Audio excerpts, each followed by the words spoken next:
Have you ever thought about starting your own podcast? When we were trying to get this podcast off the ground, we had so many questions. How do we record an episode? Where do we find background music? How do we get our show on Apple Podcasts, Spotify, and all the other places that people like to listen? And where do we find advertisers? The answer to every one of these questions is really simple. Anchor. Anchor is a one-stop shop for recording, hosting, distributing, and monetizing your podcast. And best of all, it's 100% free and 100% ridiculously easy to use. Anchor makes it simple to get up and running. You can upload and schedule your podcasts ahead of time. It publishes to all the major podcast platforms. You can easily check your stats. I could go on, but instead, why don't you go and get started?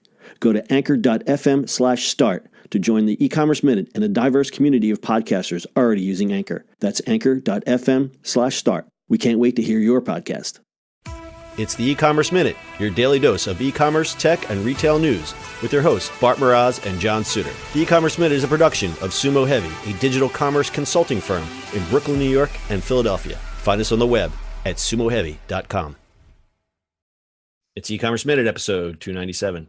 In today's episode, Walmart expands convenience store test. Walmart is expanding their small convenience store test. Last month, they opened a Walmart fuel station, a convenience store in Plano, Texas. Previously, the company had tested convenience stores in Huntsville, Alabama, and Thornton, Colorado that features pickup of online grocery orders. The Plano, Texas location has 8 fuel pumps and a store with grab-and-go deli items, pizza by the slice, roller dogs, other hot foods, a wall of cold beverages, and a walk-in beer cooler. The station is similar to Walmart convenience stores recently opened in Crowley, Texas, and Rogers, Arkansas. Walmart plans to open 3 similar stores in the parking lots of supercenters in Dallas-Fort Worth area by the end of the year. This appears to be an extension of Walmart's move in the past few years to build and brand its own gas stations. It's also to be noted that Walmart has backed away from the concept of building smaller grocery-only stores, owing to the success of dollar store chains like Dollar General. The convenience store concept seems to hit that sweet spot in the middle. Building convenience stores on their own lots is also a low-risk move for Walmart.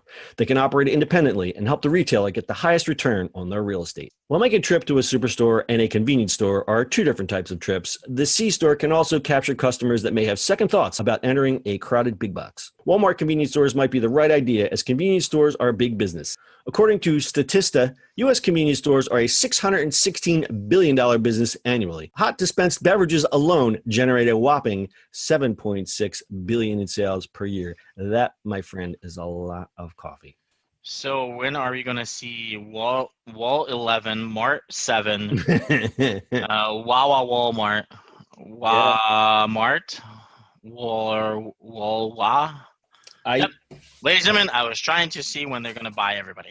Yeah. I don't know if they do that. See, I think what they're doing here, their philosophy is we have these giant parking lots. Foot traffic is down.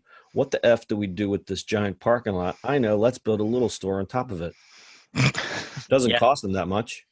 Yeah. I mean, they're leasing the space anyway. Might as well build something. The space anyway. So I think it's kind of a real estate move. They can experiment. They have been getting more into they have a deal with a gas company since 2016. From what I read, they're trying to get away from that deal and do their own gas thing.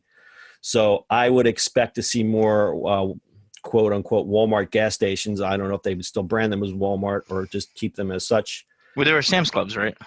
Well, but Sam's Club is a whole different thing. But some Sam's sell gas. A lot of Sam's do the car repair and the tires and all that stuff. Mm-hmm. That's a whole different. It's really considered like a whole different company. But I think the gas goes through the same parent company. But I think what Walmart's trying to do is getting into the convenience store market. That definitely will bring bigger returns, considering, again, we always talk about foot traffic declining. That's going to capture a different kind of consumer. It's going to capture an ambient consumer that's just like, oh God, I don't want to go in that Walmart. Oh, you know what? I'll just run in here and grab some stuff. I mean, if you kind of follow, we come from the world of Wawa. Wawa replaced a lot of their stores with the big ginormous ones with gas in them, and now they're replacing sort of the healthy stuff. They're always changing and updating, but they're definitely grew a lot. I mean, there's tons of them in Florida now. You have to think about how the convenience store business has changed. We always thought the 7-Eleven, and the 7-Eleven was like, you go in, you get a big gulp, you get a slushie, you get a pretzel, you get a frozen burrito, a newspaper, and some not really great coffee, end of story.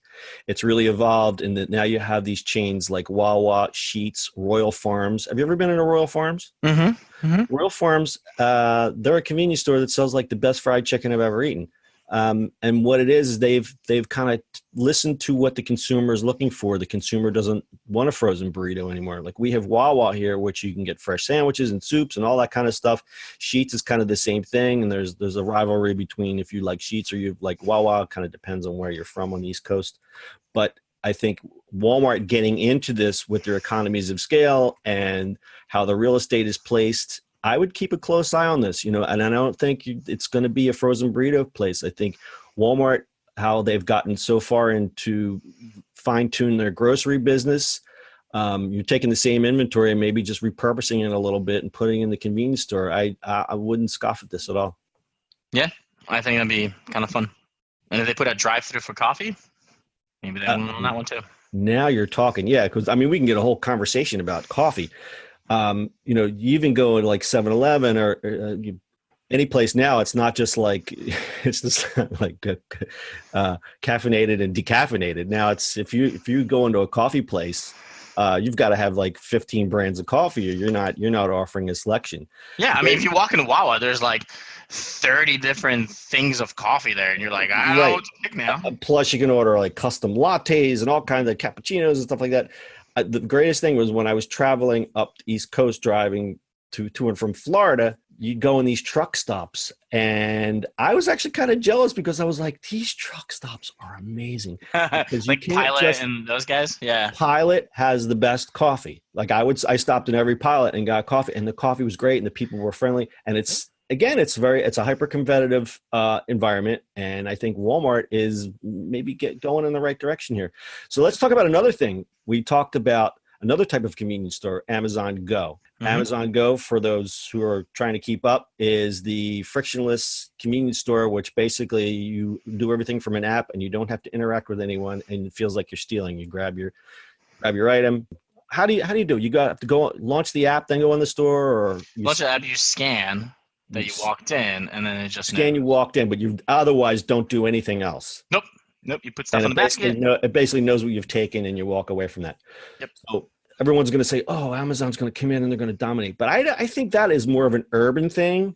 You've still got a whole big giant country here, and I don't think the middle of the country understands what an Amazon Go concept is yet. And I don't think you're going to see it for quite a while. So not yet. I mean, there's a competitor company out there that's building these things too. We will talk about another show, but yeah, there is. It's going to take a while. Yeah, it's going to take a while. Microsoft, they're developing some technology, and yes, there are some startups that saw the Amazon Go thing and said, that is the future. We're going to build this. So that's not going away, but I think Walmart is going to have a bigger head start than Amazon has. And so the one thing that Amazon doesn't have yet, they don't sell gas. So not yet. All right. Got anything else, Bart? That's it. All right. Full show notes are our website, ecommerceminute.co. That's your e-commerce minute for today. We'll see you on the internet tomorrow. That's it for today's show. If you like the show, do us a favor and subscribe or leave us a review on iTunes. And don't forget, you can now listen to the e-commerce minute on your Amazon device. Just add e-commerce minute to your flash briefing. And finally, if you have a comment or suggestion or just want to say hi, find us on social media @Sumo Heavy.